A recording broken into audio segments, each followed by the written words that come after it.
Well,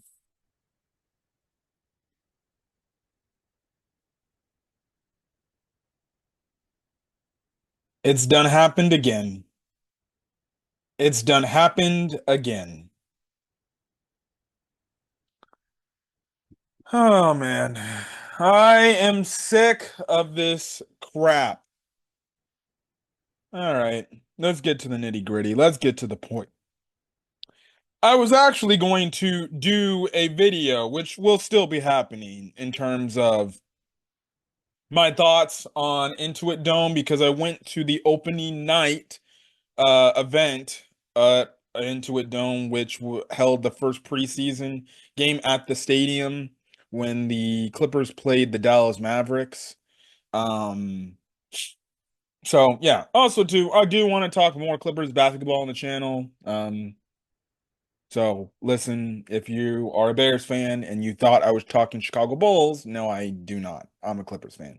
So Clipper fans, regardless, the video when it about Intuit Dome will come. It will come. That's all I'm going to leave it at that. It was going to be, as I'm recording this right now tonight, but then we got some other groundbreaking news for the Clippers, which isn't groundbreaking news, and that is the fact that Kawhi Leonard has been confirmed to be out indefinitely till further notice because of his knee.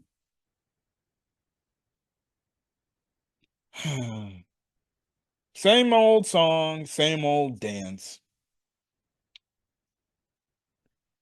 At this point, I'm numb to the pain, and also too, I just don't give a shit anymore.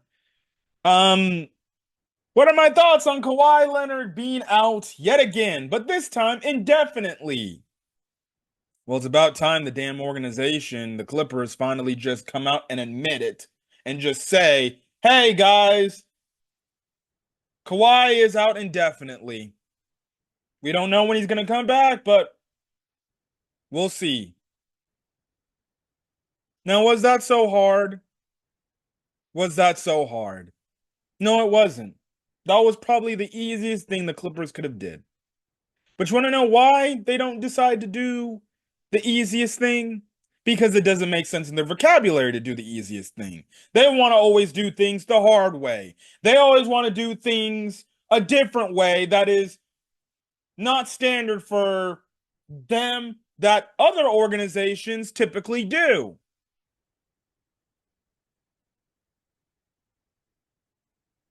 You have a fan base that supports you 110,000%. And what do we get? We get no honesty. We get no truth. We get no answers. Listen, if you've been watching any of my Clipper videos I've ever put on the channel, or you've seen my tweets on Twitter, if you happen to follow me at CamFree15, you already know what my thoughts about the Clippers are. You already know about my thoughts on where the organization, where the team is, excuse me, is currently constructed. I don't give a crap anymore. I'm done. No more, no mas. I'm done. I think we're cooked. We've been cooked since 2 years ago, but we're officially cooked.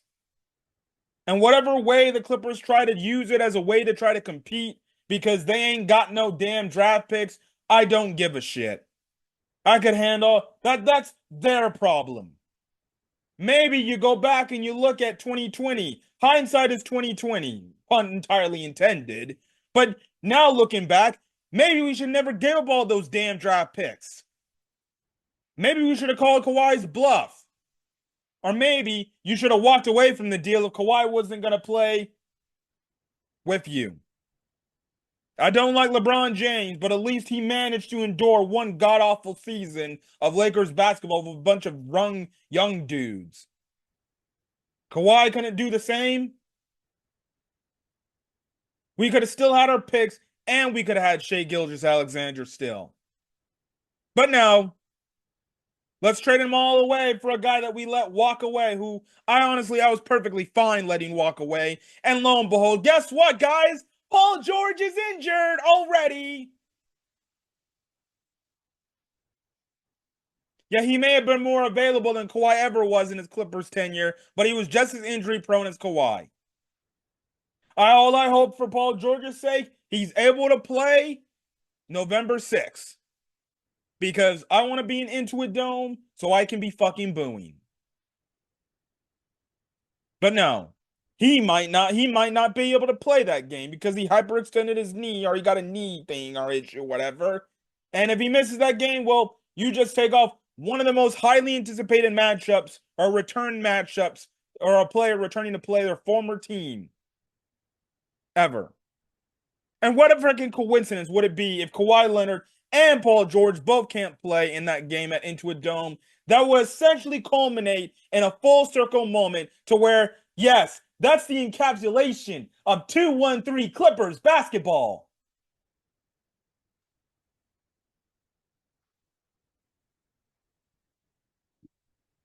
Kawhi Leonard's been hurt since legitimately March of this year. And the last time we ever saw him don a Clippers jersey, he stunk up the joint in game 3 to the point the Clippers had to fricking tell him, "You're done.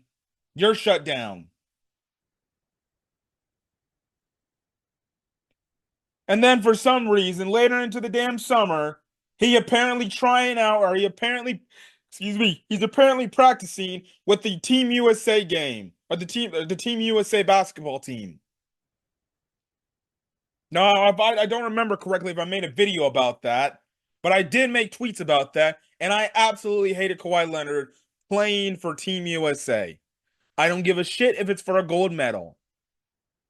It's meaningless basketball where it's just exhibition games. I don't care. I don't care if he wanted to play. I don't care if he wanted to do this. I don't care if he wanted to do that. Because, frankly, I was done. I was completely done with the crap. I'm done with Kawhi.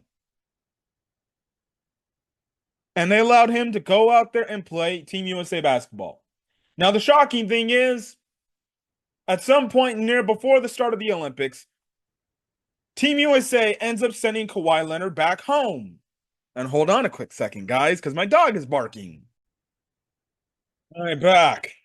Um, so at the last minute, shocking, Grant Hill and Team USA basketball make the consensus decision to basically send Kawhi Leonard home. Grant Hill basically encapsulated the fact that he felt like he wasn't ready to play. And they played it off like a mutual way where the Clippers and Team USA mutually agreed that would be both beneficial for both parties for him not to stay on the Team USA basketball team. Then, like about a week or two later, when this is during Summer League, right?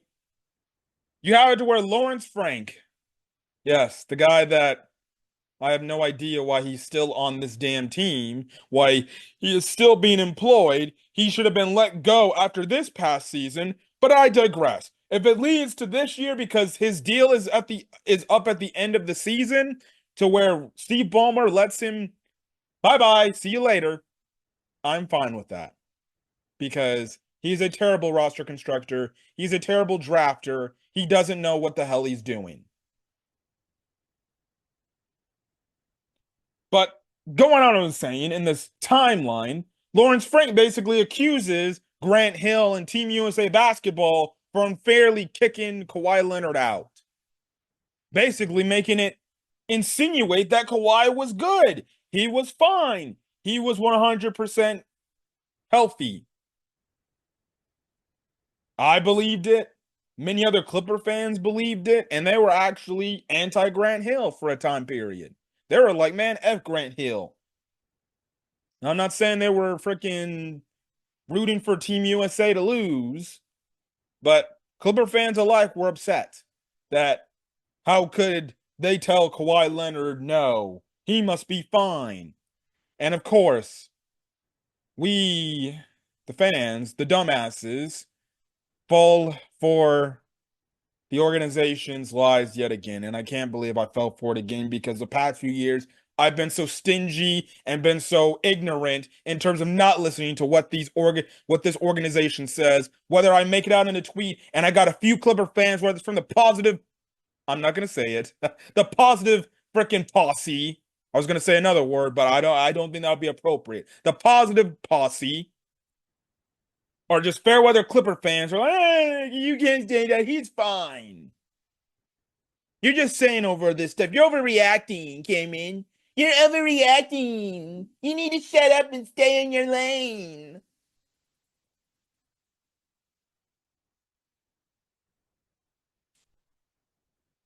And then, as of late, I think about like 2, 3 weeks ago, 4 weeks ago, basically it comes out, there's a report that comes out that Kawhi Leonard still has swelling in his knee in the build-up to Clippers training camp. And on top of it, oh, well, he accidentally got a procedure done. Yes, yes, I know. He got a procedure done. Okay, we can put that news out, okay? The Clipper fans will understand. They'll just think like he got it done after. Or he got it done before Team USA basketball. That only makes the most sense. Clipper fans are stupid idiots. They'll believe whatever we put out in the press. That's what exactly happened. Kawhi Leonard apparently has a procedure on his damn knee, and we didn't know about it. Of course, secrecy, right? He still has inflammation in his dang knee, and obviously he's barely practicing with the team.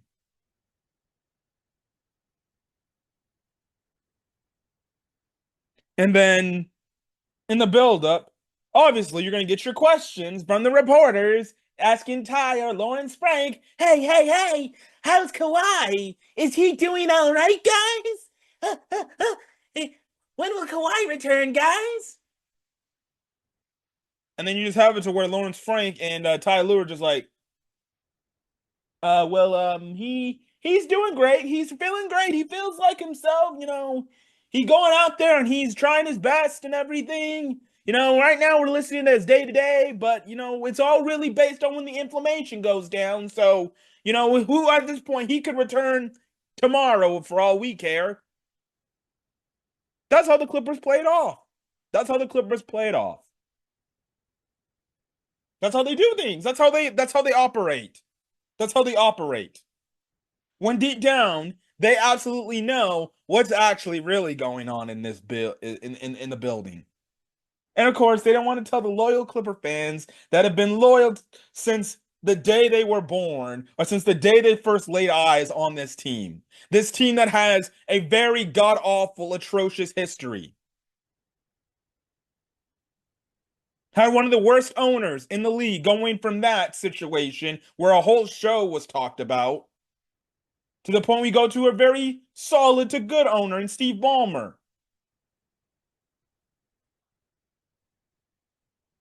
The 80s and the 90s Clippers teams that were garbage.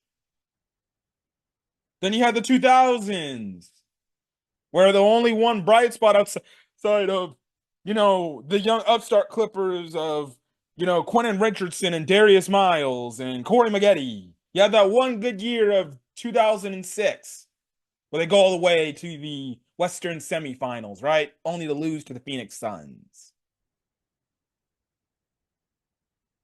Then they have arguably some of the worst down years in Clippers history. And then everything suddenly changes when you got Blake Griffin. And then Lob City becomes a thing after you get Chris Paul, thanks to David Stern vetoing Chris Paul to the Lakers. Then you get the frickin' Sterling BS. Sterling gets booted out. Thank God. Steve Ballmer comes in. He buys the team. And guess what? We look like we're going to go compete for a championship. We fall just short with Lob City. We blow up Lob City, go about 2-3 years with a retooling team. We then go get Kawhi Leonard and Paul George in 2020. You think you're going to get a freaking championship. And of course, the Clippers in the entire 2-1-3 era blue balls your asses.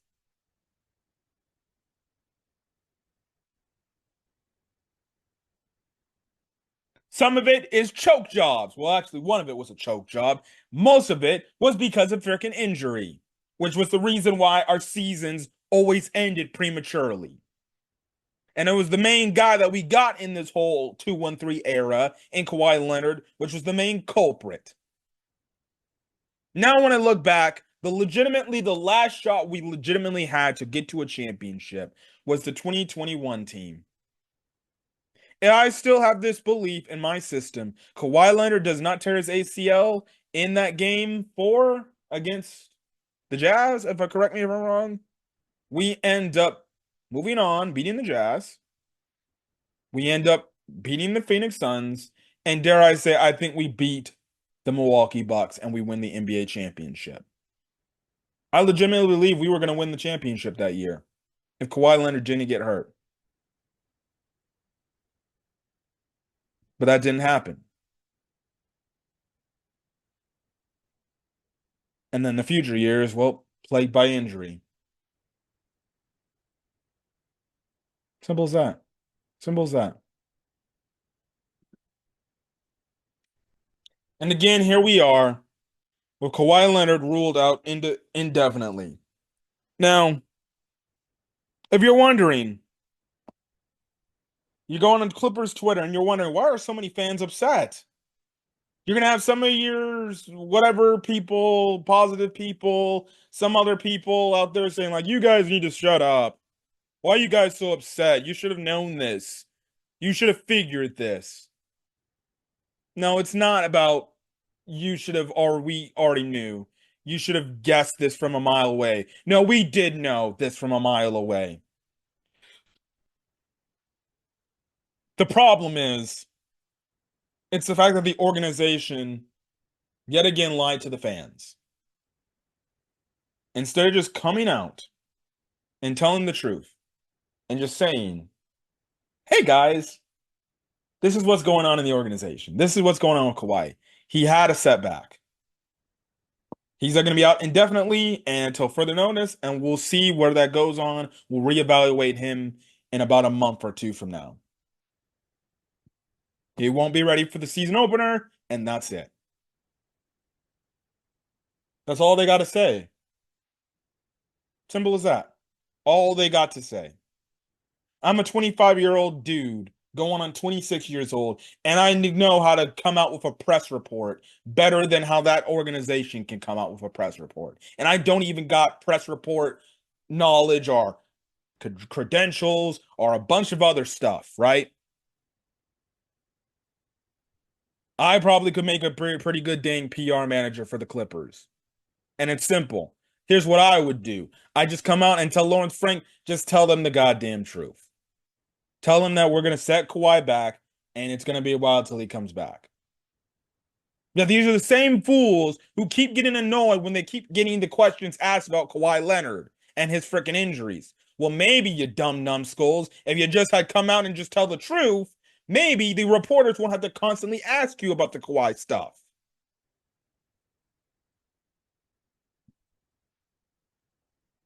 But the problem, again, lies with the Clippers lying to the fans. The very faithful Clipper fans, right? Now, I was just, again, for me, it makes no blatant sense that, the Clippers continue to lie to the fans, and I don't know why there's some maniac trying to ride his motorcycle back there.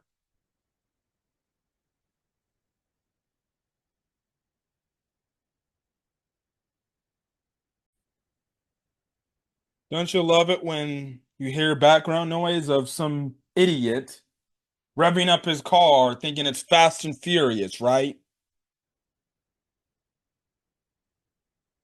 I should have went outside and slept the shit out of this dude, whoever did that. Anyways, most of my tweets just basically strictly stated of the fact of it's just tiring. Same old, same old.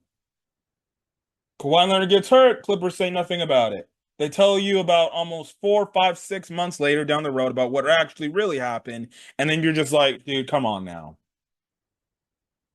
Right? Right? So, listen, let's get to the battle. Let's get him. Joey Lynn, beat reporter, Clippers. Joey Lynn, Clipper fan. Clipper fan. Never met the guy. I would hope to meet the guy at some point because I actually quite like the guy and I like his takes when he was doing his YouTube channel at the time. I love the fact that he's a passionate Clippers fan, but at the same time, as a reporter, he's doing his job and he's getting the fan stuff out of the way and he is asking the questions. And I'll get to one of the questions he asked Ty Lue later tonight. But in the whole thing with this Kawhi news breaking out, he actually made one tweet, which goes on to say, and it's a whole timeline, right? He goes on to say in this tweet, some notable events with Kawhi Leonard and knee inflammation. Ah, yes, the the typical phrase. There can only be soreness. There can only be soreness. And I don't know why my mic is just acting up right now on me. Okay.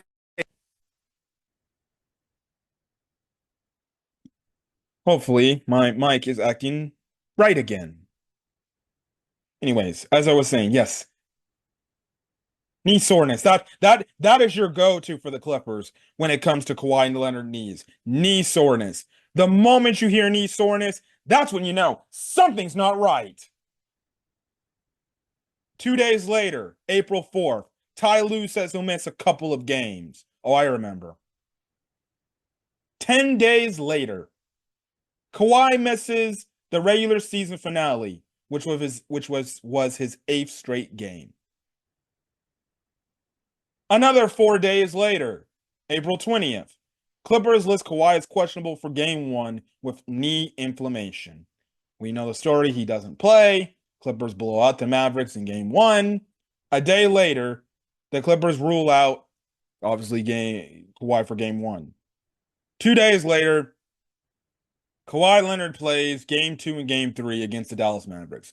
And I was actually there for game two live, which I believe was the last game I ever attended Staples Center in. And of course, they lost. Kawhi Leonard just didn't look good. I thought he looked fine, but he looked a little slow out there. He was not hitting baskets. He was bricking everything. So 2 days later, after April 26th, because after game two, game three, Kawhi played even worse. So 2 days after game three, or April 20, yeah, April 26th. April 28th, Lawrence Frank says Kawhi needs more time. A few days later, which is about, I think, 4 days later, something like that, 4 or 5 days later, May 3rd, Clippers are eliminated. Kawhi missed the final three playoff games. Cut all the way to July, as Kawhi's preparing for Team USA basketball. I just talked about it. Kawhi removed from Team USA. July 15th, Lawrence Frank says it was Team USA's decision and the Clippers wanted Kawhi Leonard to play. Same day, Lawrence Frank refuses to reveal whether or not Kawhi had got a procedure done. They asked him, did Kawhi get some sort of surgery done in the build-up to it? Lawrence Frank said no. Now, for all intents and purposes, we don't know if he got a surgery done before Team USA or after Team USA. Cut all the way to then, cut all the way 2 months later, September 24th, which is actually recent. Lawrence Frank says Clippers will hold Kawhi out to begin training camp, unsure about opening night availability. And see, that point right there should have been the point where they just said, the jig is up. He won't be ready to play opening night. He actually had a setback, blah, blah, blah, blah, blah. That same day, Shams tweets Kawhi underwent off-season procedure, aka surgery. When I heard that news come out, that's when I'm like, oh, here we go again. As the Clippers are winning and beating the Sacramento Kings, right? But as I was saying, I was like, here we go again. These mother effers lied. They knew he had a procedure done on his knee. And of course, because that was the same time where they said he still has inflammation in his knee. And that's when Shams also made a mention in that he also had an off-season procedure done. Now, the only thing that's not mapping up is when did he get this off-season procedure done? Now, with the events about what's, in my opinion, happening after he got kicked out of Team USA basketball and sent home, that's probably when he got the surgery on his knee done. Of course, we don't know when he got it. He might have got it sometime in August in the build-up to training camp. Don't you think he would have gotten the surgery? I don't know. The moment the playoffs ended for the Clippers, where he just got the knee opened up, went under the knife, and blah, blah, blah, blah, blah, blah. No, we can't do that because that would make no sense. We want our guy to play in Team USA, and we want our guy to be featured on Team USA so we can get the good publicity.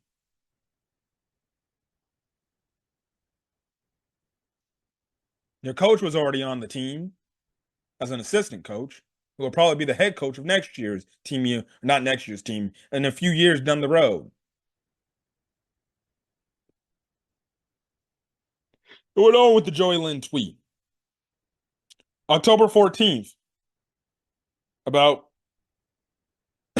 3 days ago, that's when they ruled Kawhi out for the rest of the preseason. And I believe that was the same exact night. If I look at my calendar, yep, that was the same exact night. The very first Intuit Dome game was held at for the Clippers, right? And they announced that he won't be playing. I think at the end of the game, they announced he won't be. Yeah, he's ruled out for the entire preseason. At that point, that's when I'm like, he ain't playing the opener.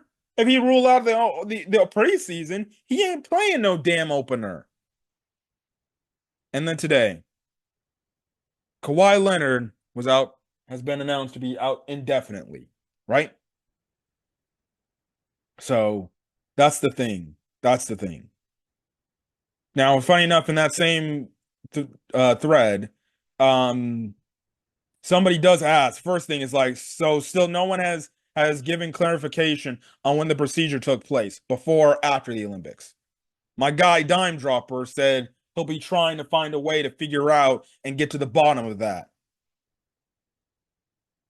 I know he's having like a Locked On podcast show with Law Murray, which, funny enough, a lot of people are tweeting at him because I think he made a tweet basically saying there was no setbacks, which let's get to that. Let's get to that. So before the game tonight against the Kings, my guy, Joey Lynn, asked the great question that needed to be asked. I don't know. I have no beef with any of the other Clipper beat reporters. I have no beef. This little clip might go up on YouTube, on Twitter. I might post this. I have no beef with any of the other Clipper beat reporters. Now, what I will say is this. I wish they actually just man up and just ask the dang questions that needed to be asked. Get to the bottom of this. I understand your job at the end of the day is to be a reporter and you're supposed to be impartial. But deep down, I know these individuals secretly are also a little bit of fans of themselves. So I bet you they would have to get tired of this nonchalant stuff. But no, they're like, whatever, it's chill. When they reply to the fans on Twitter. No. You, as a reporter, you should be frustrated. You should be like, I need to get all this information I can to put in whatever papers or articles I need to write out for the fans to essentially read and get more clarification about what's going on. And that's why my issue with the beat reporters of the Clippers is, in my opinion, I think they're too soft to ask the hard-hitting questions. They're too afraid to ask the questions that need to be asked for the fans to get the answers, because they're probably afraid of losing their goddamn credentials. because they know the Clippers will revoke that stuff. And guess what? If the Clippers revoke your press passes, guess what that means? There is truth to what question you're trying to ask them, because they're trying to keep everything in house. This has been my whole issue with the 213 era as a whole. They keep everything under every freaking key and a freaking key box and a freaking treasure chest, and it's not good enough to let out to the public. Been like that since we first acquired Paul George and Kawhi Leonard. They like to do the secrecy approach. See, it was cute at first, having this secret little underground approach, like you're some sort of like secret underground mob boss, right? That's fine when things are going your way. But when things aren't going your way, then it becomes annoying. And then it's like, no, get to the bottom of this. What's going on? Anyways, my guy Joey Lynn ended up asking Tyronn Lue the hard-hitting question. And I asked Ty Lue what changed from Lawrence Frank saying the Clippers wanted Kawhi Leonard to play in the Olympics to now. Ty Lue responded, he felt good. He looked good. The swelling was down. It was just a setback. That was unfortunate. Now, if you watch the video, Joey Lynn asked, and I'll actually get to that in a second. Joey Lynn, after that, before he even the confirmation of the setback, Joey Lynn then asked, so was there a setback after the Olympics, after he was told to go home? And lo and behold.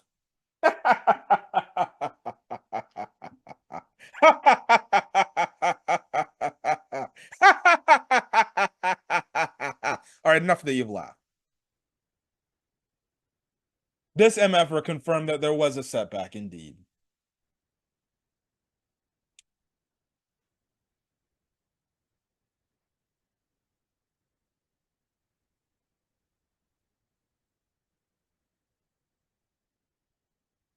So you remember in 2023, that god-awful season that I always want to forget. I never remember that shit ever again. I don't want to remember that. Remember, that was the year after Kawhi Leonard was trying to come back from his ACL tear from 2021, right? They tried to rush him back, and in that first game against Lakers, he just didn't look right. He played a few more games, didn't look right. And then eventually, they stopped playing him. They said he had a setback in his injury, and he was out for like the next 3-4 months, 2 to 3 months of the season.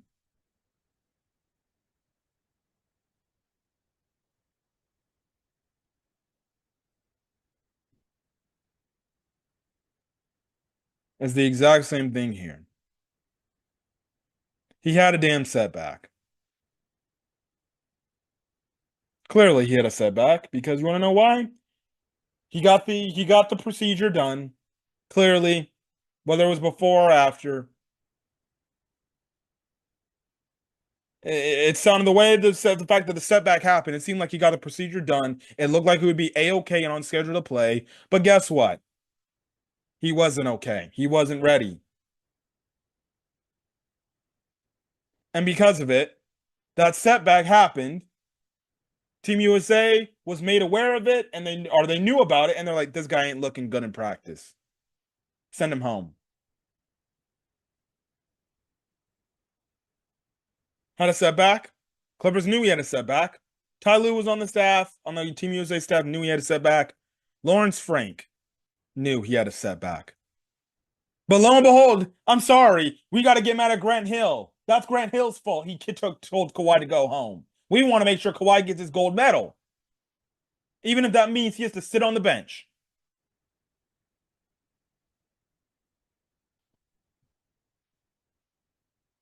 Are we serious? Are we serious? So for about 4 months, you held the fact that this man had a setback on his knee. The swelling hasn't gone down. IG will. G Williker. I wonder why the swelling or the inflammation hasn't gone down. The man probably got the surgery, of course, and you try to ramp him up. That inflammation is going to come right back because you're putting too much pressure on that guy's knee. And we already know the guy's knee is cooked. The guy's knees is cooked. Cooked. Even worse than my freaking left knee is cooked. And I messed my left knee up, man, playing football. Tore my ACL, tore meniscus, my meniscus on both sides. To the point I had to go in a surgery like a third time, and I had to get a transplant in my knee because of how bad that knee injury was.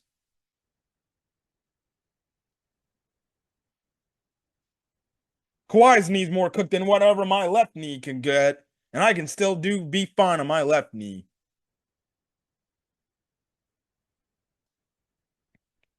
But these dudes knew that he had a setback.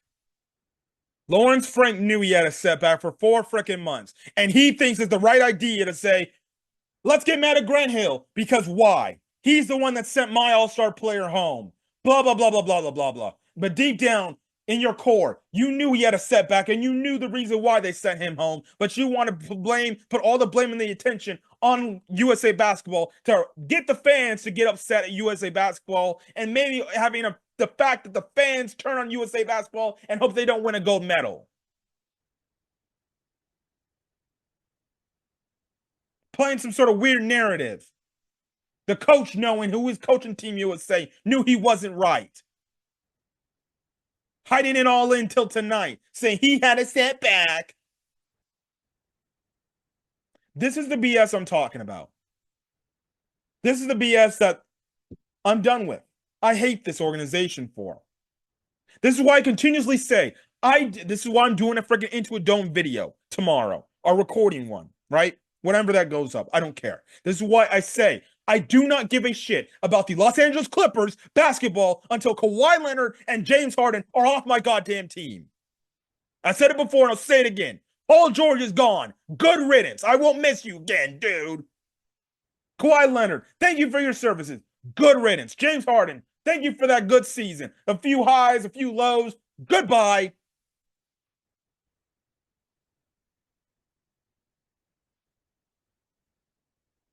I'm done with this crap. I'm done with this 2-1-3 era. I'm done with anything that's left to do with the 2-1-3 era. I said it before and I'll say it again in a goddamn tweet. Steve Ballmer was willing to move on so easily for Lob City because it had its little ties to Donald Sterling, right? You were willing to accept defeat and be like, this team cannot go any further. You not only let Chris Paul go away, you traded him for Lou Williams and Patrick Beverley. You let DeAndre Jordan eventually walk away. You promised Blake Griffin he would have his jerseys retired and he would have a dang statue. And you traded him away to the Detroit Pistons. Steve Ballmer had the courage and the balls to admit Lob City was a joke and it was a failure at that point in time. He moved off on that. He got rid of it. He blew that up sky high. And you know what he did? He traded each and every one of those players, mostly not DeAndre Jordan. He let DeAndre Jordan walk, but he traded the 2 most important figures in that Lob City thing, Chris Paul and freaking Blake Griffin. And he got assets for them.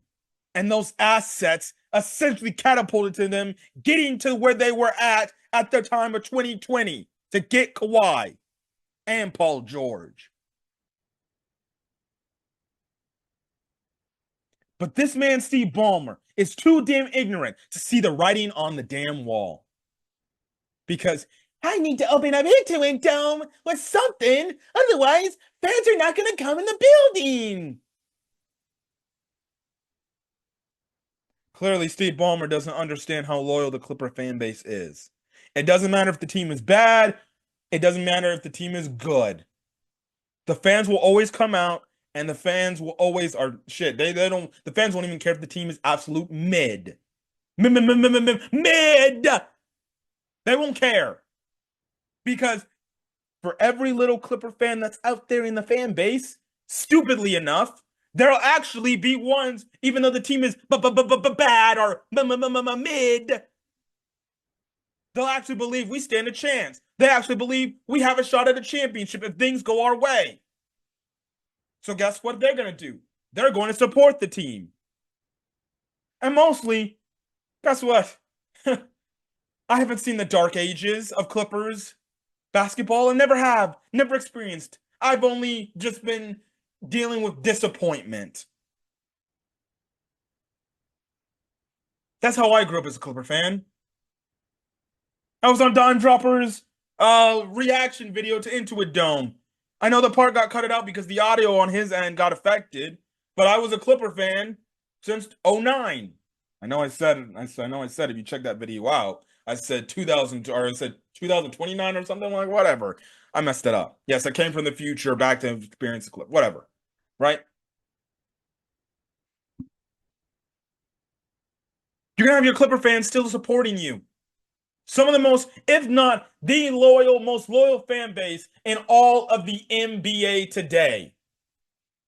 And you can say Clipper fans are a top 5 fan base when it comes to loyalty in sports in general. Because ain't no way this organization that's been through their doldrums has loyal fans to continue to stay being loyal and cheer the team on. But see, not Lawrence Frank, Steve Ballmer is not willing to admit 2-3 is a failure. But like I said, he's afraid, like everybody else in that organization is afraid. And I don't give a shit if they hear this. They are all afraid of the fact that they think Clipper fans will not show up to the stadium if you do not advertise a big time superstar. Now, that may be true. That may most definitely be true. You do have to have some star power to insensitize your fans to go out and watch you. But regardless, the fans are going to come out to the games because you have a shiny brand new toy in Inglewood, California, next to the Forum, next to Staples, next to SoFi. And that's the Intuit Dome. I said it before and I'll say it again. I don't give a shit about the Clippers. Only thing I care about the Clippers season is Intuit Dome. That's why you're getting your video. That's why you're getting your video by me talking about my thoughts on Intuit Dome. That's the only thing I care about. We finally got our new stadium. Now, after next season, that's going to get old. Because this year, that's really what it's about. Next year, I'm not going to give a crap about Intuit Dome. I'm going to give a crap about the team. And if the team isn't going to do anything, if Steve Ballmer won't have a direction, I won't care anymore. I won't care. I'll see the writing on the wall. Another part that was cut out from Don Dropper's reaction video. I said the best this team got to offer is a 6-round or six seed, high possibility 5th seed, but that's all based on Kawhi. Should have added this in, but I personally think they're going to be a bad team.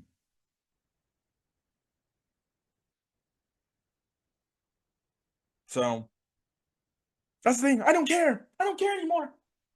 The organization continues to lie to me.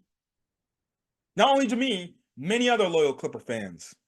You'll have your other Clipper fans, they don't owe you shit. Hanfrey 15, you're just a measly little fan. What do the Clippers owe you? Well, stop sounding so goddamn condescending like you think you're buddies with the freaking organization. What, you know Steve Ballmer or something? You knew Lawrence Frank? You ain't their best friend. Stop trying to get in their pants for crying out loud. They ain't gonna offer you a job, bro. They ain't gonna shake your hand and they ain't gonna even recognize you. They just look at you with dollar bills because that's what they care about now. They care about the money. They care about the moolah. They care about taking your money.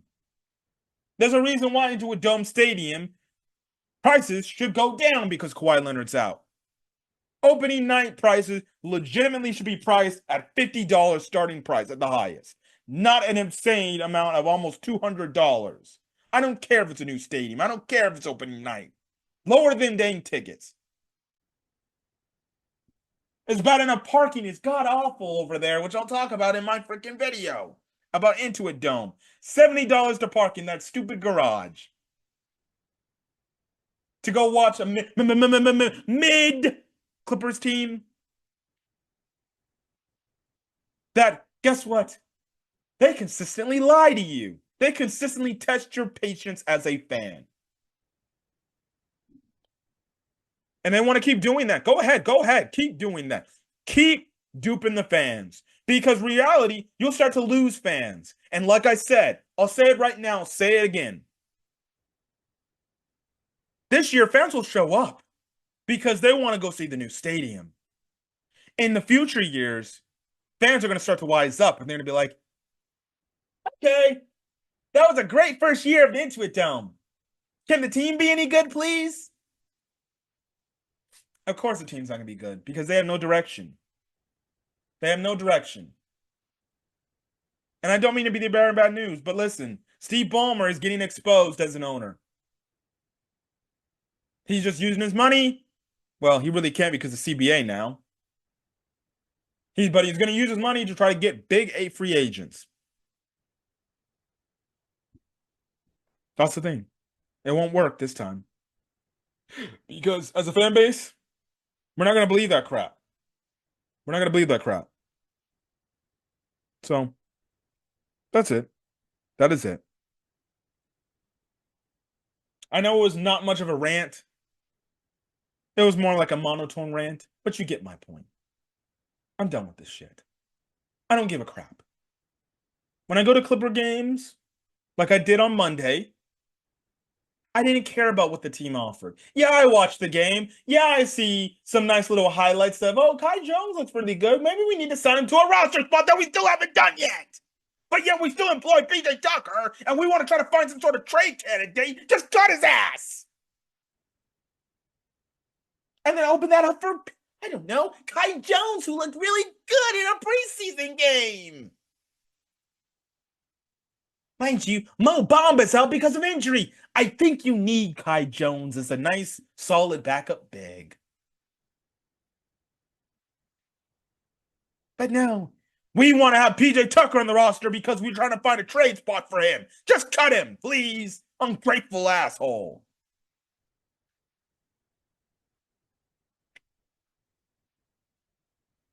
But like I said, when I went to the stadium, I didn't care about whatever was happening on the court. I care about the stadium. And when I saw the stadium and I got to see my high school jersey that was posted up in the rafters on the main level concourse, I thought that was cool. I thought the whole structure of the building, the look, the appeal, the Halo board was so dope. And apparently they're hiding some stuff on the Halo board. That's great. Can't wait to see what this Halo board's got to offer. Can't wait to see. So cool. Such a very fun environment. The fan environment seems like it's going to be great. I'm not going to give a shit about the team. I don't care. And then after this year is done, and I'm done getting my Intuit Dome first happy jitters out of the way, we'll see what the Clippers actually do and what direction they go in. And we'll actually see if they'll actually sell me on it. Knowing my luck, they ain't going to do it. It's just going to be like how I feel about the measly old Angels. They have no direction. While I'm watching my former favorite player, yeah, I guess you could say that. My former best player on my team probably go to the World Series on the opposing team, and I'm looking at my god-awful owner not willing to sell the team.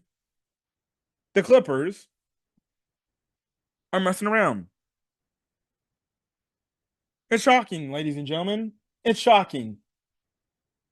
My Chicago Bears actually have a direction with where they're going, mostly because of Caleb Williams. My Angels have no direction. They're in the mud with me. I don't care about the Angels. And the Clippers, they're getting to the point where they're making me feel like the Angels. I'm just not going to give a shit. I'll watch the games. That's fine. But I won't care because it won't mean much of anything. Because they sucked my joy out as a fan. Because of the way they do business over there. So that's it. That's my reaction. A Clipper fan reacting to Kawhi Leonard being out indefinitely and calling out the Clippers organization. I'm sick and tired of this organization constantly lying. I think it starts at the top. Get rid of the snake, which is Lawrence Frank, and get somebody else in there that knows what they're doing. We'll see.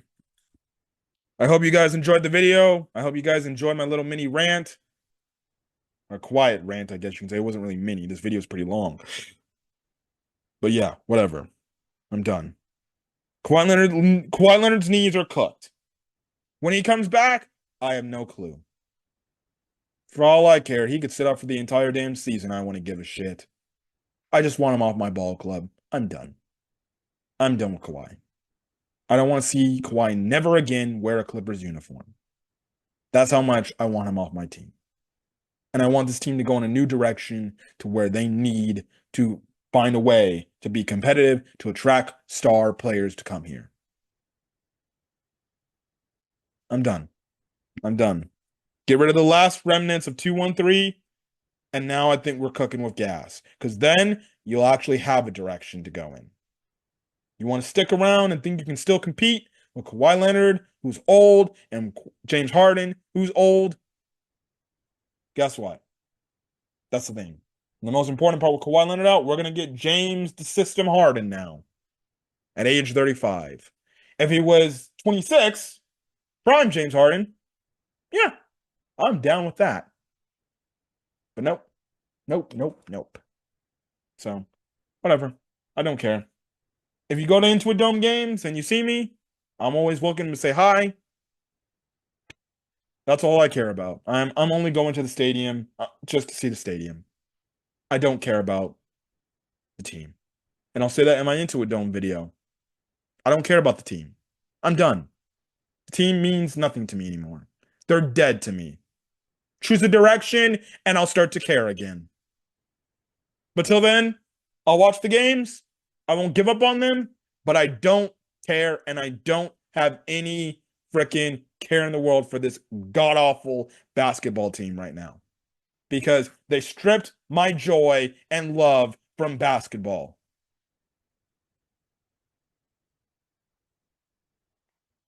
I'm done, guys. Hit that subscribe button if you want to get more Clippers content. I plan on trying to do more Clippers content consistently, as well as hit the subscribe button if you want to get more basketball content or any other sports content I upload to channel.